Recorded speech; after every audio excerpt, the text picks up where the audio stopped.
ఇది చైనాలోని ఓ హైవే. రాత్రి సమయం కావడంతో వాహనాల రద్దీ లేదు. ఎలాగూ వెహికల్స్ రావట్లేదు కదా అని ఓ పేద రిక్షావాలా హైవే పైకి రిక్షా తొక్కుకుంటూ వచ్చేశాడు. సరిగ్గా అదే సమయంలో ఓ ట్రక్ శరవేగంగా అట్టే దూసుకొచ్చింది. ట్రక్ డ్రైవర్ రిక్షావాలాను గమనించేంత టైం లేదు. బ్రేక్ వేసేలోపే ప్రమాదం జరిగే పరిస్థితి వచ్చింది. సరిగ్గా అదే సమయంలో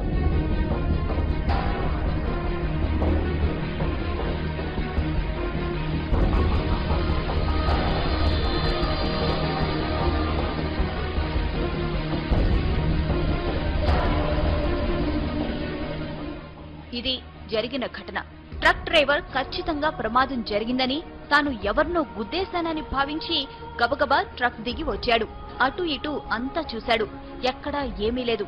ప్రమాదం జరిగిన ఆనవాళ్లు లేవు. అసలక్కడ ప్రమాదం జరిగితే కదా.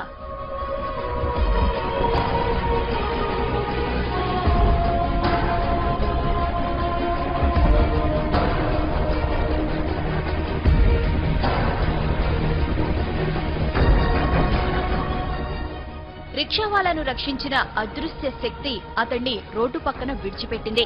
అతడు ఆరోగ్యంగా ఉన్నాడో లేదో తెలుసుకుంది. అతడు సరిగ్గానే ఉన్నాడని భావించి అక్కడి నుంచి మెల్లగా వెళ్లిపోయింది.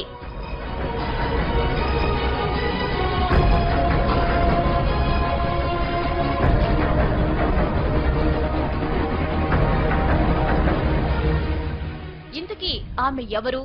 అంత వేగంగా ఎలా వచ్చింది? ప్రమాదం జరగకుండా ఎలా అడ్డుకోగలిగింది? ఆమె రాగానే మెరుపు ఎందుకు వచ్చింది? ఇలా ఎన్నో అనుమానాలు, ఎన్నో అంతు చిక్కని ప్రశ్నలు.